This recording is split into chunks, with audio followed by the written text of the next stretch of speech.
नमस्कार। हाल ही में चीन के कुनमिंग शहर में एक अहम बैठक हुई, चीन, पाकिस्तान और बांग्लादेश के बीच। ये पहली ऐसी त्रिपक्षीय बैठक थी। हाँ, और ये दिलचस्प इसलिए भी है क्योंकि इससे ठीक पहले मतलब मई में ही चीन, पाकिस्तान और अफगानिस्तान के बीच भी ऐसी ही एक बैठक हुई थी। बिल्कुल, जिसका मकसद बताया गया था चीन पाकिस्तान आर्थिक गलियारा यानी सी-पैक का विस्तार करना।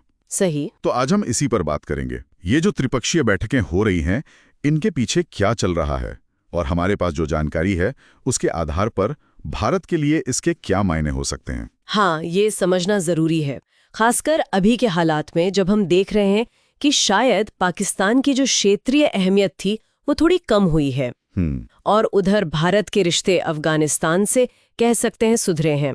और हाँ, बांग्लादेश के साथ भी दिल्ली के रिश्तों में कुछ उतार चढ़ाव रहे हैं। सही। तो जो विश्लेषण सामने आ रहे हैं वो इसी तरफ इशारा करते हैं कि चीन शायद इन मंचों का इस्तेमाल कर रहा है, एक तो पाकिस्तान को फिर से अहमियत दिलाने के लिए और दूसरा शायद भारत को उसकी सीमाओं के पास की तात्कालिक दिक्कतों में व्यस्त रखने के लिए। अच्छा, वैसे ये चीन पाकिस्तान की नजदीकी ये तो कोई नई बात नहीं है ना? बिल्कुल नहीं, ये तो मतलब 1962 के युद्ध के बाद से ही एक तरह का गठजोड़ रहा है। पाकिस्तान आर्थिक मदद के लिए, सैन्य सहायता के लिए चीन पर बहुत ज्यादा निर्भर है। आंकड़े भी हैं इसके, जैसे कुछ रिपोर्ट्स बताती हैं कि 2024 के आखिर तक पाकिस्तान पर चीन का कर्ज 29 अरब डॉलर से ज्यादा का था। बाप रे, काफी ज्यादा है तो। हाँ, और ये भी अनुमान है कि पाकिस्तान के करीब 80% हथियार चीन से ही आते हैं। अच्छा। और सिर्फ इतना ही नहीं, यूएन सुरक्षा परिषद जैसे बड़े मंचों पर भी चीन ने कई बार पाकिस्तान समर्थित आतंकवादियों को बचाया है, वीटो वगैरह का इस्तेमाल करके। हाँ, ये खबरें तो आती रही हैं। और अभी हाल में भी मई 2025 में जब भारत ने वो ऑपरेशन सिंदूर किया था पहलगाम हमले के जवाब में, हाँ, तब भी चीन ने भारत की कार्रवाई को खेदजनक कहा था और एक तरह से पाकिस्तान का ही पक्ष लिया था। तो मतलब ये नजदीकी तो साफ है, लेकिन फिर सवाल वही कि ये त्रिपक्षीय बैठकें अभी क्यों? क्या कुछ बदला है? हाँ, ये सवाल अहम है और शायद इसका एक जवाब भारत के बदलते रवैये में भी है। कैसे? देखिए, उरी हमला हुआ 2016 में, फिर पुलवामा 2019 में और अब पहलगाम 2025 में। इन सब के बाद भारत ने जिस तरह से जवाब दिया, हाँ, जैसे सर्जिकल स्ट्राइक, बालाकोट और फिर सिंधु जल संधि के कुछ प्रावधानों को रोकना, व्यापार पर असर। बिल्कुल, इन सब ने कहीं ना कहीं पाकिस्तान की जो सैन्य या सामरिक सोच थी उसको शायद चोट पहुंचाई है। और शायद चीन के साथ भी, जैसे डोकलाम में हुआ या गलवान में, भारत का जो जवाब था उसने शायद बीजिंग को भी थोड़ा चौंकाया हो सकता है। बिल्कुल, मतलब भारत अब पहले से ज्यादा आत्मविश्वास से भरा नजर आता है अपनी सीमाओं को लेकर।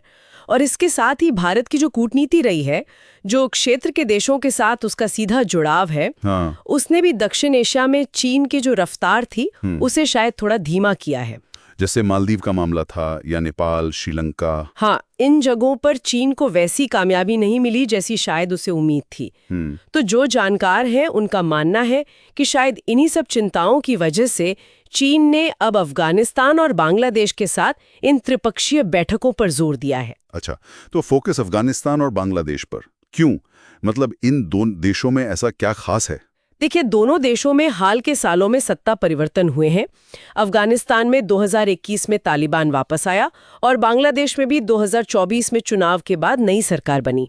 तो विश्लेषण ये कहता है कि इन बदलावों के बाद चीन और पाकिस्तान दोनों ने ही कोशिशें तेज कर दी हैं कि इन देशों को अपने प्रभाव क्षेत्र में लाया जाए। और पाकिस्तान का तो इन देशों में पहले से कुछ ऐतिहासिक प्रभाव रहा है ना? बिल्कुल, पाकिस्तान का इन मुल्कों में, खासकर अफगानिस्तान में काफी दखल रहा है और अब अगर चीन की आर्थिक ताकत भी उसके साथ जुड़ जाए तो ये भारत के लिए मतलब नई सुरक्षा चुनौतियां खड़ी कर सकता है।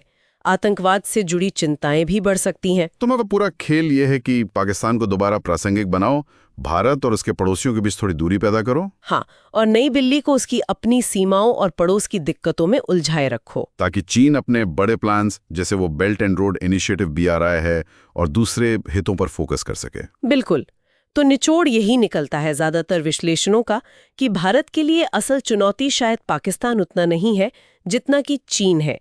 चीन बस पाकिस्तान का इस्तेमाल कर रहा है अपने बड़े लक्ष्यों के लिए। तो कुल मिलाके ये जो चीन की अगुवाई में त्रिपक्षीय बैठकें हो रही हैं, ये एक तरह से पाकिस्तान को आगे करके एक ज़्यादा मुखर और आत्मविश्वास से भरे भारत को घेरने की या कह लें कि उसे मैनेज करने की कोशिश है।